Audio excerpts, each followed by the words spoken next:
Hey guys, welcome back to an all-new episode of KhanFlicks. Today we'll be looking at an all-new dash camera. This here is the REDTIGER F77. That is right, a 4K and 4K Ultra Clear 5.8 GHz Wi-Fi and GPS built-in 128 gigabytes dash camera. Definitely sounds like a computer on board, in which today we'll be unboxing and trying it out and setting it up and seeing exactly how does it all perform. So if you guys wanted your very own, check out the link down below in the description. And with that said, let's go ahead and get started. Alright, so this is the packaging. This here's our box. Features a 4K and 4K 2-channel dash camera with a dual Sony IMX678 sensor.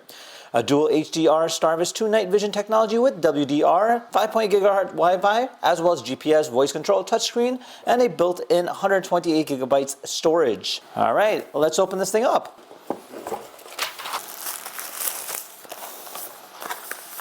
Alright, so this is everything that you get, and off the back it definitely looks quite intimidating. And as with most different dash cameras, it comes with a lot of different accessories and a lot of different ways of mounting it. However, it's actually quite simple. In fact, if you look at it, this here is our dash camera. Definitely a very abstract design, giving it a little bit more of an architectural feel. You can even see he's got like some gaps in there. Definitely a very cool feel. I would say this looks great, something more on a rugged vehicle. You got the nice and wide display. Now, it does feature 120 gigabytes of memory built right into it, so you don't ever have to worry about putting more memory into it. However, it does come with a little micro SD card port, so you can go ahead and add more memory if need be. Now again, this also is a 4K camera, and then over here it does indicate GPS. So again, it will go ahead and track exactly where it is, letting you know in terms of where it's recording.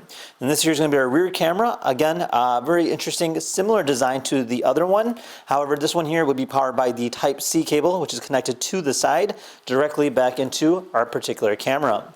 Now, it does come with a lot of wires here, so you do have this long USB-C to USB-C cable from what it looks like. So this particular cable here will attach to both the front dash camera, which would be right here for the rear port, and then this will go ahead and run through the headliner to this particular Type-C port right over here.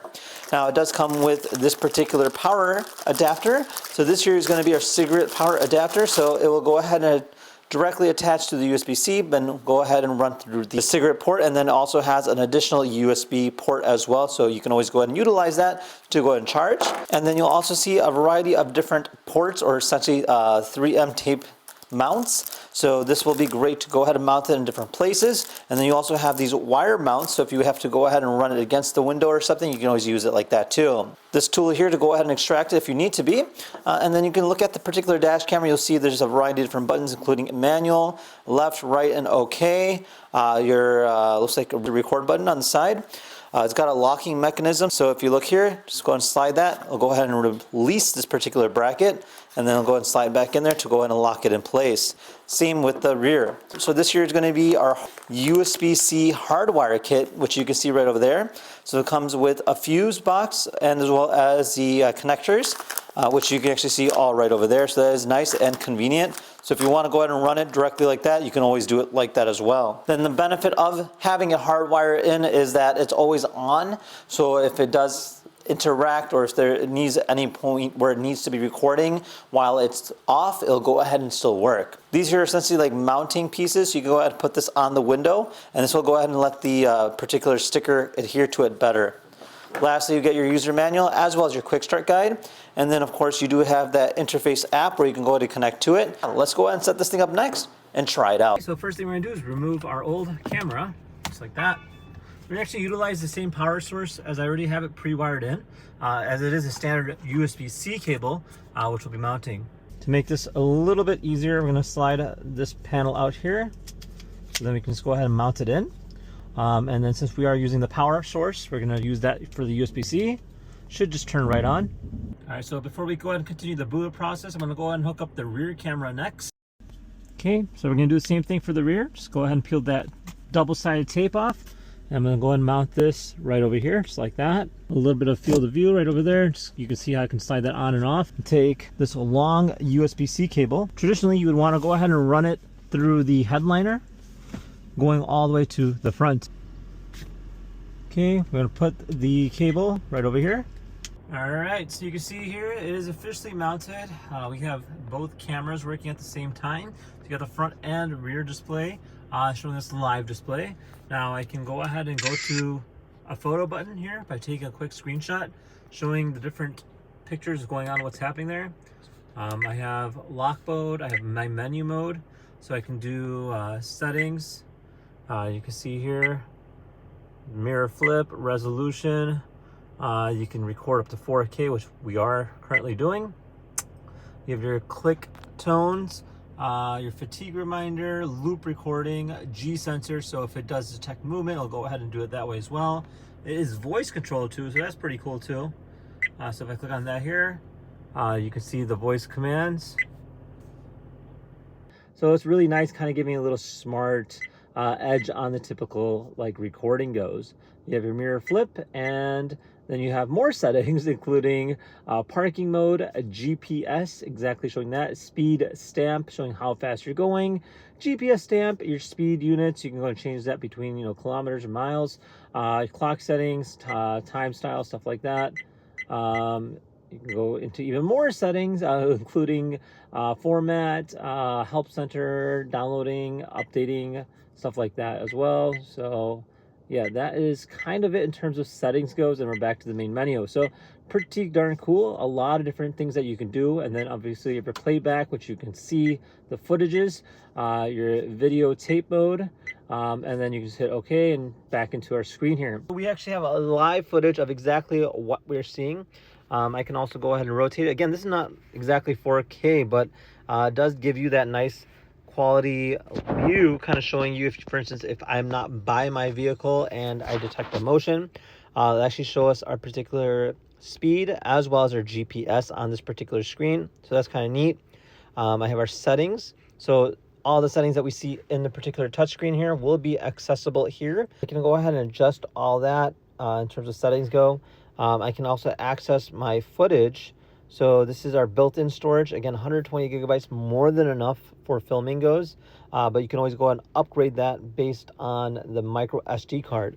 Now you have your physical buttons. So you have your lock button, your microphone, photo button if you want to take a picture. And then you have a button on the side for recording. And then you can switch between the screens as well. So this is kind of what we're seeing right over here. Nice wide angle lens.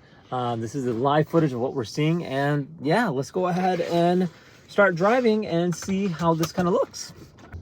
So as you can see, looking at the screen here, wide angle, showing everything from left to right.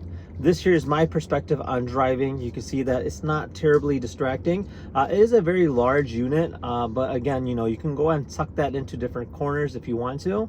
It's really up to you in terms of how you want to set that up. So like right now, there's a vehicle in front of me. You do see a slight glare from the sunlight, so just keep that in mind. Again, that's more or less based on your windshield, not the camera itself. The camera has a nice quality lens. So we'll go ahead and turn right from here. And again, you know, it's showing us our speed and things like that as well. So how fast we're going, and you know, stuff of that nature. So I can also talk to it, I believe. So let's try that out. Turn on audio. Haha, that was right. Turn off audio. Turn on audio. Pretty cool. So yeah, that's nice too, that you have that, you know, voice commands as previously mentioned, giving us a little bit of a different twist on what we would want out of a camera. Now again, I can go ahead and switch between my different screens as well. So if I want to show all the settings, I can do it right over here. So you can see the time, what's currently being shown. That's our rear camera. I can go ahead and switch between the different modes as well. This shows just the typical time display. And then I got a car coming behind me, so let's go ahead and continue moving on. And then obviously when it comes to recording here, you have what's on your display right here, which is great, but it also saves both the front and the back. Again, all in 4K, which is very important. So yeah, I mean, this is pretty cool. So if you're looking for a camera that kind of highlights and kind of essentially checks off all the boxes, this is a great one to go with.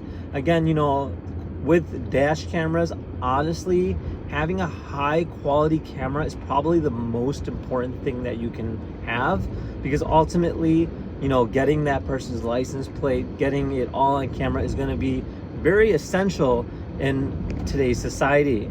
Now, a lot of newer cars do have cameras built into it, but again, you know, if you're looking for something that you have control over, this is a great way to go. Now, other than that, I mean, I don't have any complaints about it. You know, it is a very large unit, but again, with that nice wide screen, I think that's really cool to see. And again, today's a very beautiful day, so, you know, obviously we can show exactly what we're seeing over here in terms of that goes. So if I want to turn right, again, all built into its own GPS unit here. You can see like how it kind of works about. It's actually very, very easy to use and very user friendly. Let's just go ahead and speed up here and see how fast this works. All right, we're hitting 33, 35, 42, 45, and a whopping 55 miles per hour. We're officially at the speed limit. I'm not speeding today, but I just wanted to show you how that picks up in terms of the camera goes, in terms of data wise. Obviously, it's not a fast vehicle, but yes, gives you exactly what we're trying to prove here. Now, aside that, I mean, yeah, there you guys have it. If you guys had any questions about this particular camera, feel free to comment down below. Otherwise, we'll see you in the next video. Take care, guys. Bye-bye.